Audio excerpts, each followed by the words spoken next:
BSSC office attendant में form भरने के लिए सबसे पहले आपको अपने गूगल में बीएसएससी टाइप करना है। सबसे पहला जो वेबसाइट आएगा बिहार स्टाफ सिलेक्शन कमीशन, उस पर क्लिक करना है। अब आपके सामने सबसे ऊपर जो लिंक दिखेगा अप्लाई करके, आप एक बार चेक कर सकते हैं। यहाँ साइड में आपको ऑफिस अटेंडेंट का दिखेगा। इस ऑफिस अटेंडेंट के सामने जो अप्लाई लिखा है, इस अप्लाई वाले ऑप्शन पर क्लिक करेंगे तो आपके सामने लॉगिन और रजिस्टर करने वाला पेज खुलेगा। अभी तक आपने लॉगिन नहीं किया है तो मतलब रजिस्टर नहीं किया, तो सबसे पहले आप रजिस्ट्रेशन करेंगे। रजिस्ट्रेशन करने के बाद आपके सामने एक फॉर्म खुल के आएगा जिसमें सारी जानकारी जो मांगा गया है उसमें आपको अच्छे से भरना है। जैसे कि सबसे ऊपर आपको नेम ऑफ एप्लीकेंट दिख रहा है, तो यहाँ पर आपको अपना नेम डालना है। और ध्यान रहे आपको अपना नेम इंग्लिश लेटर में डालना है और पूरे कैपिटल लेटर में डालना है। तो सबसे पहले मैं यहाँ पे अपना नाम डाल लेता हूँ। सबसे ऊपर में अपना फुल नेम कैपिटल लेटर में डालने के बाद आपको नीचे जेंडर सेलेक्ट करना है। जैसे आप मेल है तो मेल सेलेक्ट करेंगे, अगर फीमेल है तो फीमेल पे टिक करेंगे। उसके बाद नीचे पूछा गया है डोमिसाइल ऑफ बिहार, क्या आप बिहार राज्य के अस्थायी निवासी है? अगर हैं तो येस पे क्लिक करेंगे। उसके बाद कैटेगरी में जो भी आपका कैटेगरी होगा सेलेक्ट करेंगे और साथ ही साथ नीचे सेलेक्ट करेंगे कि आप कौन से कैटेगरी से आते हैं, यानी कि अपनी जाति को सेलेक्ट करना है। अपनी कास्ट यानी कि जाति को सेलेक्ट करने के बाद आपको नीचे पूछा गया है are you belong to non creamy layer, यानी कि क्या आप क्रीमी लेयर रहित से संबंधित है? अगर हैं तो येस पे क्लिक करेंगे, नहीं तो नो पे। उसके बाद नीचे डिसेबिलिटी यानी कि अगर आप दिव्यांग है तो येस, अगर नहीं है तो नो। जैसे ही आप नो पे क्लिक करेंगे नीचे दो ऑप्शन खुद से हट जाएगा और अगर आप येस पे क्लिक करते तो दोनों ऑप्शन रह जाता। उसके बाद अगर आप पूर्वभूत सैनिक हैं यानी कि एक्स आर्मी है तो येस करेंगे, नहीं है तो नो क्लिक करेंगे। उसके बाद नीचे जो ऑप्शन दिया गया है आप 1963 के बाद एनसीसी से विमुक्त हैं तो बिहार राज्य में, तो येस क्लिक करेंगे, अगर नहीं है तो नो क्लिक करेंगे। उसके जस्ट नीचे वाले ऑप्शन में आपसे यही पूछा गया है कि आपने बिहार सरकार के अधीन कम से कम 3 साल काम किया है, अगर किया है तो येस और काम नहीं किया है तो नो। उसके बाद नीचे आपको क्या सिलेक्ट करना है, यहाँ पे आपको प्रयासों की संख्या सेलेक्ट करनी है, यानी कि 2022 के बाद आपने सरकारी नौकरी की कितनी बार तैयारी की है, वो भी बिहार राज्य की। तो अगर आपने बिहार का एक भी नहीं किया है तो आपको यहाँ पे जीरो करना है। यहाँ पे प्रयास की संख्या 0 रखने के बाद आपको नीचे अपना मोबाइल नंबर डालना है। मोबाइल नंबर देने के बाद आपको कन्फर्म मोबाइल नंबर देना है, वही मोबाइल नंबर को। उसके बाद आपको अपना रियल ईमेल आईडी देना है। उसके बाद आपको अपना कन्फर्म ईमेल आईडी देना है। मोबाइल नंबर और ईमेल आईडी प्रोसेस के बाद आपको यहाँ पे अपना रियल डेट ऑफ बर्थ देना है, यानी कि जो भी आपका आधार कार्ड या फिर मैट्रिक के मार्कशीट में डेट ऑफ बर्थ है वो डेट ऑफ बर्थ को यहाँ पे सेलेक्ट करना है। सबसे पहले साल सेलेक्ट करके मंथ सेलेक्ट करना है और फिर डेट सेलेक्ट करके ओके कर देना है। अब आपको रजिस्ट्रेशन प्रोसेस में सबसे लास्ट यहाँ पे डालना है कैप्चा कोड।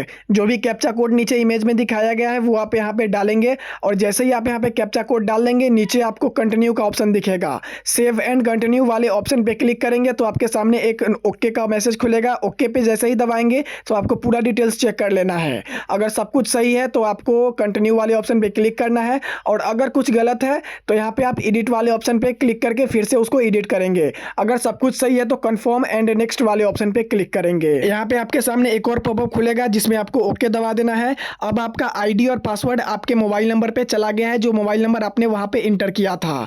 अब आपके मोबाइल नंबर पे जो आईडी पासवर्ड गया है उससे आपको लॉगिन करना है। तो लॉगिन करने के लिए आपको फिर से उसी पेज पे वापस आ जाना है जहाँ पे आपने अप्लाई किया था रजिस्ट्रेशन के लिए। तो यहाँ पे आपको लॉगिन का ऑप्शन दिख रहा है, यहाँ पे आपको अपना आईडी पासवर्ड डाल के लॉगिन कर लेना है। ध्यान रहे जो भी आपके मोबाइल नंबर पे रजिस्ट्रेशन नंबर और पासवर्ड आया था वो यहाँ पे डालने के बाद आपको कैप्चा कोड डालना है। कैप्चा कोड डाल के लॉगिन करेंगे। लॉगिन वाले ऑप्शन पे क्लिक करते ही आपके सामने पर्सनल डिटेल्स डालने का एक पेज खुलेगा जहाँ पे सबसे टॉप पे आपका नाम लिखा रहेगा। उसके नीचे आपको फादर्स नेम कैपिटल लेटर में डालना है।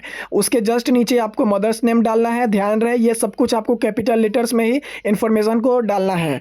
उसके बाद आप यहाँ पे देखेंगे कि जो बॉक्स खुला हुआ है यहाँ पे अपना डोमिसाइल डेट डालेंगे, यानी कि कब आपका निवास प्रमाण पत्र निर्गमन किया गया था। तो सबसे पहले यहाँ साल को सिलेक्ट करके अपना मंथ सेलेक्ट करेंगे और नीचे यहाँ पे आप डेट सेलेक्ट करेंगे तो यहाँ पे आपका यहाँ पे डेट चला आएगा। जिस दिन भी आपका निर्गमन हुआ था प्रमाण पत्र उस डेट को सिलेक्ट करने के बाद आपको नीचे यहाँ पे अपना प्रमाण पत्र संख्या यानी कि जो भी निवास प्रमाण पत्र संख्या है वो यहाँ पे ध्यान से डालेंगे, कोई भी आपको गलती नहीं करना है। और अभी आपको प्रमाण पत्र अपलोड नहीं करना है, अभी सिर्फ आपको यहाँ पे संख्या ही डालना है। निवास प्रमाण पत्र संख्या डालने के बाद नीचे आपको सेलेक्ट करना है कि किसने ऑथोराइज्ड किया है, यानी कि अगर आपका आरओ यानी कि रेवेन्यू ऑफिसर ने ऑथोराइज किया है तो यहाँ पे आरओ सेलेक्ट करेंगे।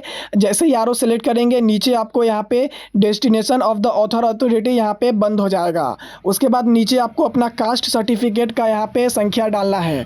आप ध्यान रखेंगे कि आपको यहाँ पे मैंडेटरी नहीं रखा गया है कास्ट सर्टिफिकेट, यानी कि अगर आप आरक्षण लेना चाहते हैं तो कास्ट सर्टिफिकेट नंबर यहाँ पे डालेंगे और नहीं लेना चाहते तो नहीं डालेंगे। इसमें कोई कोई दिक्कत नहीं है, लेकिन आपको मैं सजेस्ट करूंगा कि डाल दीजिए। संख्या डालने के बाद आपको फिर से नीचे इशू डेट ऑफ सर्टिफिकेट चुनना पड़ेगा, यानी कि आपका जाति प्रमाण पत्र कब इशू किया गया था उस डेट को सर्टिफिकेट से देख के यहाँ पे भर देना है। उसके बाद फिर से अथॉरिटी चुनेंगे कि किसने आपको ऑथोराइज किया है, तो आरओ फिर से चुनेंगे अगर आपको रेवेन्यू ऑफिसर ने ऑथोराइज किया है तो। अब नीचे आके आपको फ्रीडम फाइटर वाले ऑप्शन पे नो क्लिक करेंगे। नो क्लिक करते ही दोनों ऑप्शन बंद हो जाएगा।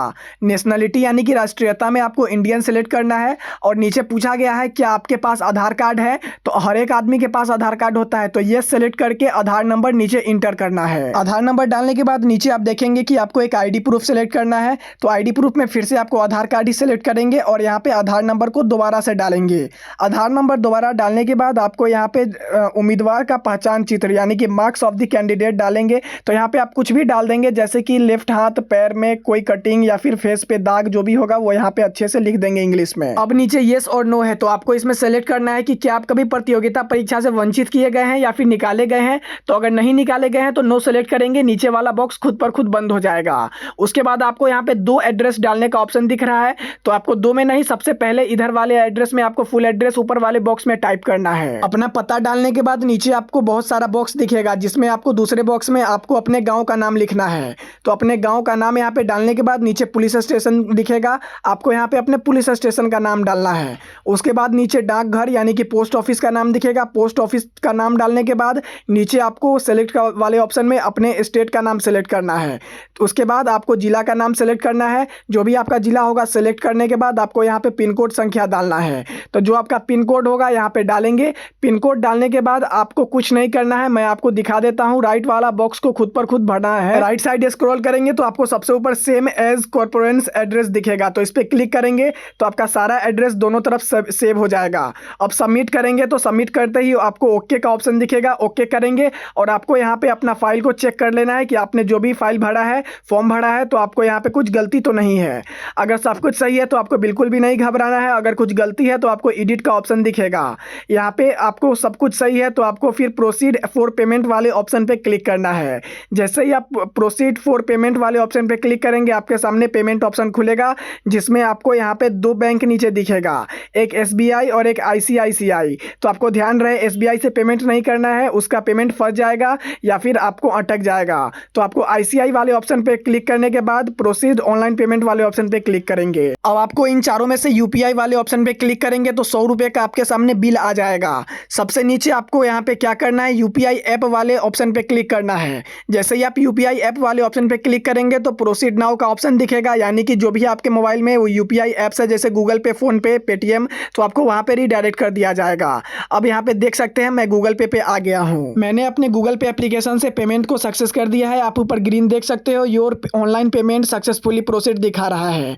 अब आपको प्रिंट पेमेंट स्लिप वाले ऑप्शन पे क्लिक करना है और आपको इसका स्क्रीनशॉट ले लेना है।